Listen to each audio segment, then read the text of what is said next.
ఓం నమో వెంకటేశాయ.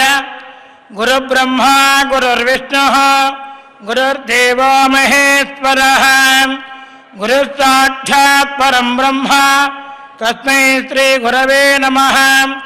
అఖిల భువన జన్మస్థేమ భంగాదిలీలే వినత వివిధ భూత వ్రాత రక్షైక దీక్షే శృతి శిరసి విదీప్తే బ్రహ్మణి శ్రీనివాసే భవతు మమ పరస్మిన్ సేముషి భక్తి రూప జ్ఞానానందమయం దేవం నిర్మల స్ఫటికాకృతిం ఆధారం సర్వ విద్యానాం హయగ్రీవముపాస్మహే. అస్మద్గురుభ్యో నమః. శ్రీమతే రామానుజాయ నమః. సమస్త పరివారాయ సర్వదివ్య మంగళ విగ్రహాయ శ్రీమతే నారాయణాయ నమః. ఆపదామపహర్తారం దాతారం సర్వసంపదాం లోకాభిరామం శ్రీరామం భోజో భోజో నమామ్యహం.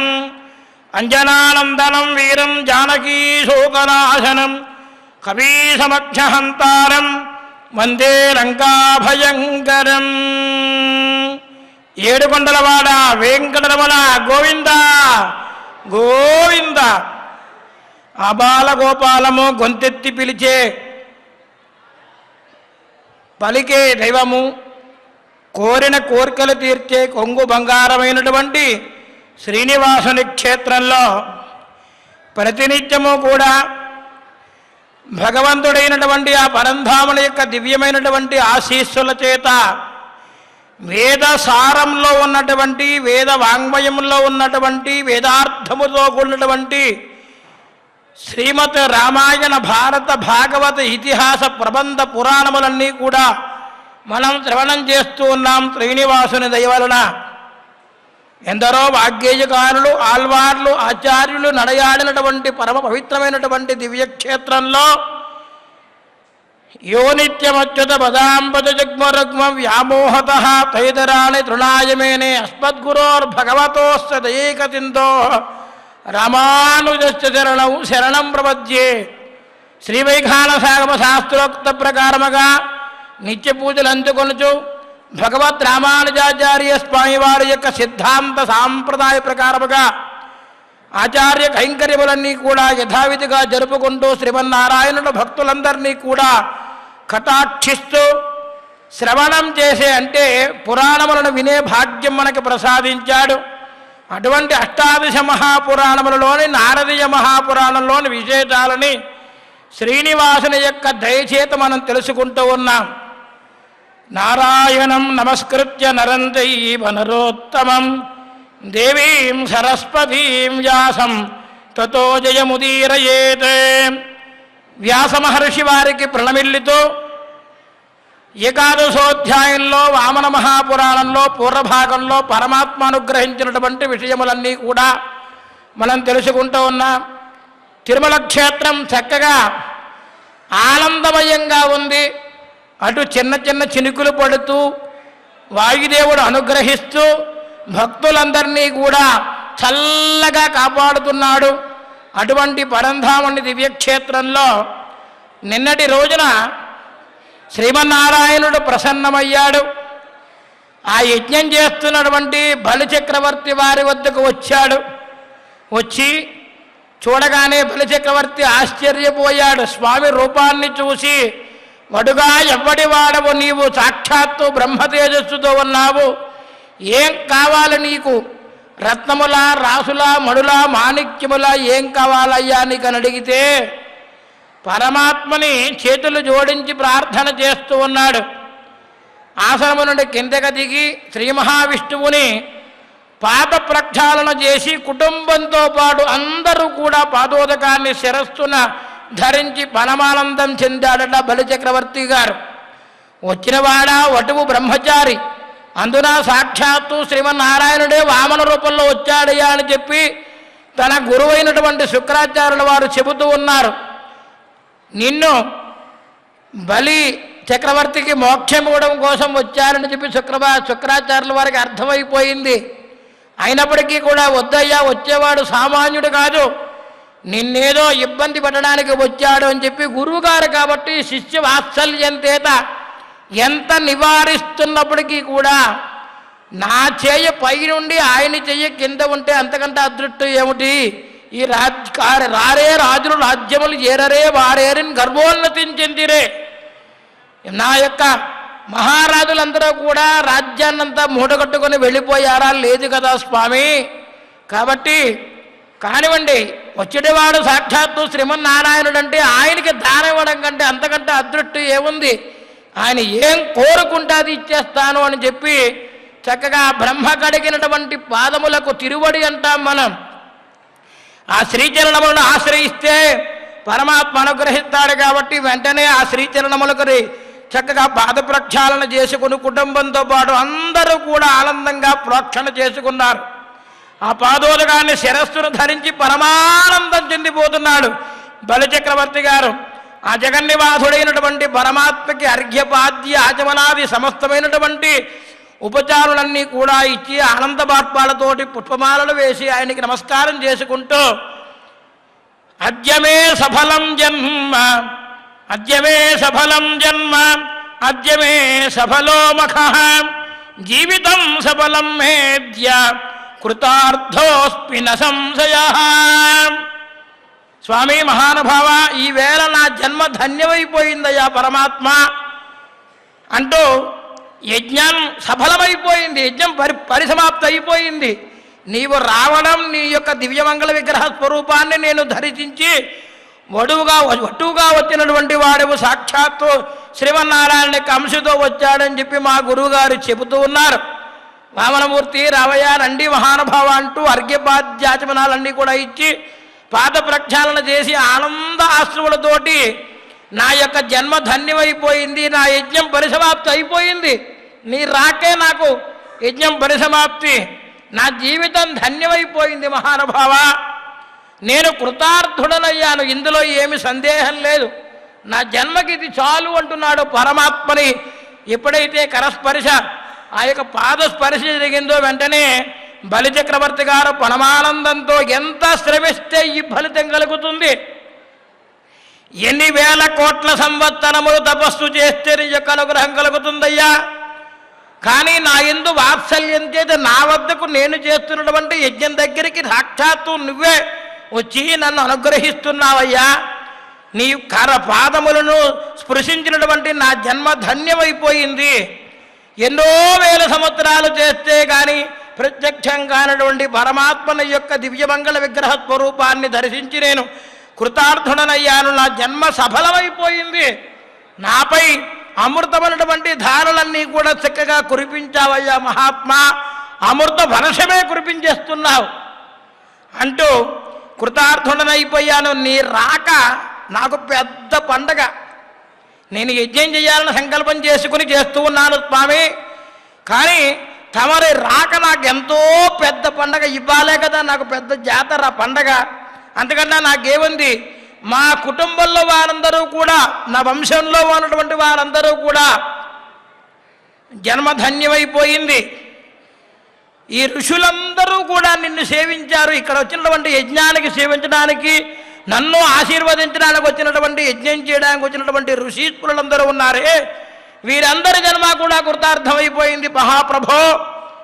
వీరు మొదట చేసినటువంటి తపస్సు ఉందే అది ఇవాళ సిద్ధించింది, నా యొక్క తపస్సు కాదు, నీ రాక వల్ల నా జన్మ ధన్యమైపోయింది, ఈ మహర్షుల యొక్క జన్మ కూడా తపస్సు కూడా సఫలమైపోయిందయ్యా పరమాత్మ, నేను ముమ్మాటికి కృతార్థుడనైపోయాను అంటూ ఆనందంగా ఉన్నాడు. కృతార్థోస్మి కృతార్థోస్మి కృతార్థోస్మి న సంశయః కృతార్థోస్మి కృతార్థోస్మి కృతార్థోస్మి న సంశయః నమస్తుభ్యం నమస్తుభ్యం నమస్తుభ్యం నమో నమః. పరమాత్మ ఎంత గొప్ప ఆనందం కలుగుతోంది, మిక్కిలి ఉత్సాహంతో నాకు మాట రావడం లేదయ్యా, నీకు ముమ్మార్లు అనేక అనేక అనేక సాష్టాంగ పుణ్యపాతాలు చేస్తున్నాను, నీవు ఆజ్ఞాపించవయ్యా, నీ ఆజ్ఞకు నేను కడుబద్ధుడనయ్యా, నా సంకల్పం ఈరోడితోటి సిద్ధించింది అంటూ బలిచక్రవర్తి గారు పలుకుతున్నాడు. మిక్కిలి ఉత్సాహంతో నన్ను ఆజ్ఞాపించయ్యా, నీకేం కావాలో ఆజ్ఞాపించవయ్యా పరమాత్మ, అంతకంటే నాకేం కావాలయ్యా ఒటువా అంటూ ఉంటే ఒక్క నవ్వు నవ్వాడట పరమాత్మ. తపస్సు చేసుకొనుటకు నాకు 3 అడుగుల దానం ఇవ్వయ్యా, భూమిని ఇవ్వయ్యా అన్నాడట. నేను తపస్సు చేసుకోవాలి, దానికి గాను 3 అడుగుల భూమిని నాకు దానం ఇవ్వు అన్నాడట. ఆ మాటలు వినగానే బలిచక్రవర్తి గారు ఆశ్చర్యపోయారు. స్వామి, 3 అడుగుల భూమిని ఇమ్మంటున్నారు, సంతోషమే. ఏ రాజ్యమో నగరమో గ్రామమో కోరకుండా, చివరకు ధనాన్నైనా కూడా కోరకుండా, ఏమిటి ఈ ప్రకారంగా 3 అడుగుల భూమిని దానం ఇవ్వయ్యా, జపం చేసుకుంటాను, తపస్సు చేసుకుంటాను అంటున్నారు అని ఒక ఆశ్చర్యంగా అడిగాడట పరమాత్మని బలిచక్రవర్తి గారు. ఆ మాటలన్నీ కూడా విన్నాడు వామన రూపంలో ఉన్నటువంటి పరమాత్మ. విని వైరాగ్యం కలిగిస్తున్నట్లుగా ఇట్లా మాట్లాడుతూ ఉన్నాడట బలిచక్రవర్తిని గూర్చి. హే రాజా, శృణు, దైత్యేంద్ర వక్ష్యామి గృహ్యాత్ గుహ్యతరం పరం సర్వసంగ విహీనానాం కిమర్థైః సాధ్యతే వద అహం తు సర్వభూతానాం అంతర్యామి ఇతి భావయ మయి సర్వమిదం దైత్య కిమన్యైః సాధ్యతే వద రాగద్వేష విహీనానాం శాంతానాం జక్తమాయినాం నిత్యానంద స్వరూపానాం కిమన్యైః సాధ్యతే ధనైః. ఓ చక్రవర్తి, బలిచక్రవర్తి, రహస్యం చెప్తున్నాను వినవయ్యా. ఓ దైత్యరాజా, ఏ సంగము లేనటువంటి వాడిని నేను, అంటే నాకు ఏది అక్కర్లేదు, నాకు ఏమీ అవసరం లేదు, అన్ని ప్రాణులలోనూ కూడా అంతర్యామిగా నేనే ఉన్నాను, ఇందులో సందేహం ఏమీ లేదు. ఈ విషయాన్ని నువ్వు గ్రహించావు, చాలా సంతోషం. ఈ జగత్తంతా కూడా నేనే వ్యాపించి ఉన్నాను అన్నటువంటి విషయాన్ని తెలుసుకో. ఇతరులతో నేను సాధించవలసినది ఏమైనా ఉన్నదా? ఏమీ లేదు. రాగద్వేషములున్నాయే, అవి రెండూ లేకుండా శాంతంతో కపటులై వదిలినటువంటి నిత్యానంద స్వరూపులుగా ఉన్నటువంటి వారు మాకు నీ ధనంతో పని ఏమిటయ్యా, రాజ్యంతో పని ఏమిటయ్యా, నగరంతో నాకేం పనయ్యా? కాబట్టి ఈ భూమి అంతా క్షత్రియ అధీనం. భూమి ఉందే అది క్షత్రియులకు మాత్రమే అధీనమయ్యా. రాజు ఏమి చెయ్యాలి అని అంటే శాస్త్ర ప్రకారముగా తాను అనుభవిస్తున్నటువంటి భూమిలో తపస్సు చేసుకునే మునులకు 6వ భాగాన్ని దానంగా ఇవ్వాలి. అడిగిన వెంటనే భూదానం చేస్తే మహావిశేషమయ్యా. నీ ధనము, నగలు, రత్నములు, వైడూర్యములు, నగరములు, రాజ్యములు నాకెందుకయ్యా? రాజుగారు కాబట్టి నీవు పరిపాలించుకోవాలి, భూమి నీ దగ్గర ఉండాలి. నీవు ఏం చెయ్యాలి? యజ్ఞయాగాది యాగములు చేస్తున్నటువంటి మునీశ్వరులు, తపస్సు చేసుకునే మహావిద్వాంసులు వచ్చి నిన్ను అడిగితే 6వ భాగం నీవు దానం చెయ్యాలి. అది శాస్త్రం. కాబట్టి ఈ భూమిని దానం చేయవయ్యా, భూదానానికి మించినటువంటి దానం లేదయ్యా అంటూ పరమానంద భరితుడైనటువంటి బలిచక్రవర్తి గారితో చెబుతున్నాడు. నిత్యాగ్నిహోత్రుడు, అలాగే పరమశ్రోత్రుడైనటువంటి బ్రాహ్మణుడికి ఏ కొంచెం భూమి దానం చేసినా, నిత్యాగ్నిహోత్రుడు నిరంతరము కూడా అగ్నిహోత్రుణ్ణి ఆరాధిస్తూ యజ్ఞయాగాది క్రతువులు చేస్తూ అనేక రకమైనటువంటి ఇష్టియాగాది కార్యక్రమాలు చేస్తున్నటువంటి పరమశ్రోత్రియుడు ఎప్పుడైతే ఆశౌచము కలగకుండా తను పరమశ్రోత్రియంగా ఉంటాడో అటువంటి శ్రోత్రుడైనటువంటి బ్రాహ్మణోత్తముడికి కొంచెం భూమి దానం చేస్తే కూడా అనేక రకమైనటువంటి దానములు చేసినటువంటి విశేషం కలిగి పునరావృత్తి రహితమైనటువంటి బ్రహ్మలోకానికి వెళ్ళిపోతావయ్యా. భూదానం చేసిన వాడు అన్ని దానములు కూడా చేసిన దానికంటే మహాఫలితాన్ని పొందుతాడు, మోక్షాన్ని పొందుతాడు మహారాజా. సర్వ ఉత్కృష్టమైనటువంటిది ఈ భూదానము, కాబట్టి భూదానం చెయ్యి అని చెబుతూ ఉన్నాడు. ఇంకా ఏం చెబుతున్నాడు? భూదానం చేస్తే మహాపాతకములన్నీ కూడా నశిస్తాయి మహారాజా. ఈ బలిచక్రవర్తి దైత్యరాజా, కేవలం నీవు బ్రాహ్మణోత్తములకి దానం చేస్తే పునరావర్తి రహితమైనటువంటి బ్రహ్మలోకాన్ని పొందుతావు. అలాగే భూదానం చేయడం వల్ల మోక్షాన్ని కూడా పొందుతావయ్యా. సర్వశ్రేష్ఠుడైనటువంటి బ్రాహ్మణోత్తముడికి దానం చెయ్యాలి, అపాత్ర దానం చేయకూడదయ్యా. భూదానం చేస్తే సమస్త పాపములు కూడా నశిస్తాయి, ఉపపాతకములన్నీ కూడా నశిస్తాయి. అలాగే 10 మూరలు భూమిని కనుక దానం చేసినదైతే నీవు సమస్తమైనటువంటి పాపముల నుండి కూడా విముక్తుడైపోతాడయ్యా. కాబట్టి యోగ్యునికి భూదానం చెయ్యాలి. ఎందుకయ్యా అంటే అన్ని దానములలో కంటే కూడా గొప్పది భూదానము. కాబట్టి ఈ 3 లోకములలో కూడా, ముల్లోకాలలో కూడా భూదానంతో సమానమైనటువంటిది మరొకటి లేదు మహారాజా. బ్రతుకు తెరువు లేనటువంటి ఒక బ్రాహ్మణోత్తముడికి భూమిని దానం చేస్తే కలిగినటువంటి పుణ్య ఫలము 3 సంవత్సరములలో కూడా చెప్పలేం. ఒక బ్రాహ్మణోత్తముడికి కటి దరిద్రుడికి వచ్చి నిన్ను ఏదైనా అర్థిస్తే భూదానం చేసుకోండి, భూదానం చేసి ఆ దానిని దొన్నుకుని తద్గ్రాసంతో ఆయన జీవనయానాన్ని సాగిస్తూ ఉంటాడు కదా, అటువంటి పుణ్య ఫలం ఉందే, దానిని ఎన్ని జన్మలెత్తినా దాన్ని ఫలితం చెప్పలేవయ్యా ముందు. కాబట్టి భూదానం చెయ్యి అంటూ పరమ ఉత్కృష్టమైనటువంటి ఆనందంతో ఉన్నటువంటి బలిచక్రవర్తి గారిని ఆజ్ఞాపిస్తూ ఉన్నాడు. దానముల యందు ఆసక్తుడైనటువంటి బ్రతుకు తెరువు లేనటువంటి బ్రాహ్మణోత్తముడికి కొంచెం భూదానం చేస్తే శ్రీ మహావిష్ణువే ఆనందిస్తాడయ్యా, ఇందులో సందేహం ఏమీ లేదు. అందున కొన్ని పదార్థముల గురించి చెబుతున్నాడు. విప్రాయ వృత్తిహీనాయ తదాచార రతాయత ద్రోణికాం పృథివీం దత్వా యత్ఫలం లభతే తృణో.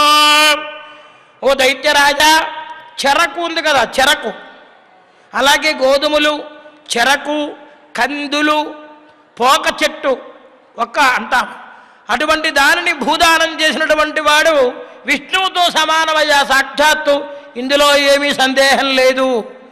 చెబుతున్నాడు చూడండి, దానం చేసేటప్పుడు కూడా సత్పాత్రునికి, సద్బ్రాహ్మణుడికి, సదాచార పరుడికి, నిత్యాగ్నిహోత్రుడికి, ఎల్లప్పుడూ కూడా దంభము లేనటువంటి వాడికి పరమాత్మని ఆరాధన చేస్తూ త్రికరణ శుద్ధిగా పరమాత్మ యందు అనురక్తితోటి పరమాత్మనే ధ్యానం చేస్తూ ఆ పరమాత్మ అనుగ్రహానికి పాత్రుడు కావడం కోసం ఎవరైతే ప్రజాహితమును కోరి ఉన్నటువంటి బ్రాహ్మణోత్తముడున్నాడో అటువంటి వాడికి భూదానం చేసినట్లయితే మరింత ఫలితం కలుగుతుందయ్యా. అందున విశేషంలో చెరకు కానీ, గోధుమలు కానీ, కందులు కానీ, పోక చెట్టు కానీ భూమిని దానం చేసినటువంటి వాడికి సాక్షాత్తు శ్రీమన్నారాయణుడితో సమానమయ్యా, ఇందులో ఏమీ సందేహం లేదయ్యా అంటూ మహానుభావుడైనటువంటి ఆ బలిచక్రవర్తి గారి దగ్గర శ్రీమన్నారాయణుడే సాక్షాత్తు వామన రూపం ధరించి భూమిని దానం చేయవయ్యా, యజ్ఞం చేసుకుంటాను, నేను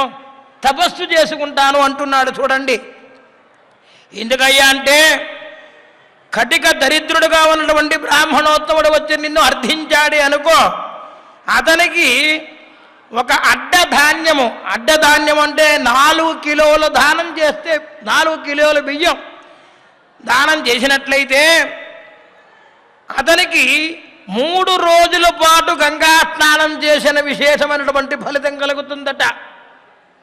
సద్బ్రాహ్మణుడికి చెరకు, గోధుమలు, కందులు, పోక చెట్టు ఏదో ఒకటి దానం చెయ్యి, లేకపోతే కనీసం 4 కిలోల బియ్యం ఒక బ్రాహ్మణోత్తముడికి, సద్బ్రాహ్మణుడికి కనుక నీకు దానం ఇచ్చినట్లయితే, తండ్రుల దానం చేస్తే 3 రోజుల పాటు గంగా స్నానం చేసినటువంటి విశేష ఫలితం కలుగుతుంది అని చెప్పి ఈ యొక్క దానము గురించి భూదానంతో పాటు చేయవలసినటువంటి దానములను వాటి యొక్క ఫలితములను కూడా పరమాత్మే విశదీకరిస్తూ ఉన్నాడు మనందరి కోసం. కాబట్టి అటువంటి ఉత్కృష్టమైనటువంటి జన్మ, మానవ జన్మ మనం ఎత్తాం కాబట్టి పరమాత్మని సేవిస్తూ పురాణములన్నీ కూడా భగవంతుడైనటువంటి శ్రీమన్నారాయణుని యొక్క పరమాత్మ యొక్క అనుగ్రహం చేత సంప్రాప్తమైనటువంటి వాటిని గూర్చి వాటి యొక్క లక్షణములను, వాటి యొక్క విశిష్ట్యములను, వాటి యొక్క వివరణంతా కూడా మనం తెలుసుకుని మన సనాతన భారతీయ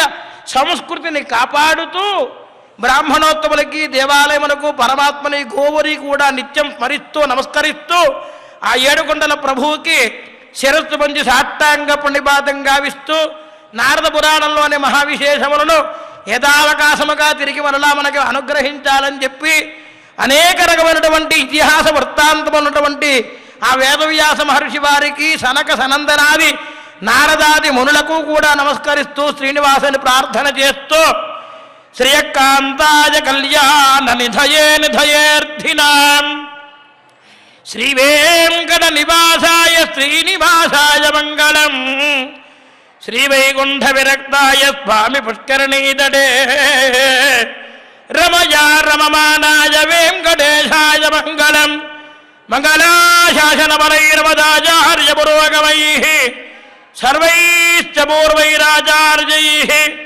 సత్కృతాయాస్తు మంగళం సర్వం శ్రీకృష్ణార్పణమస్తు.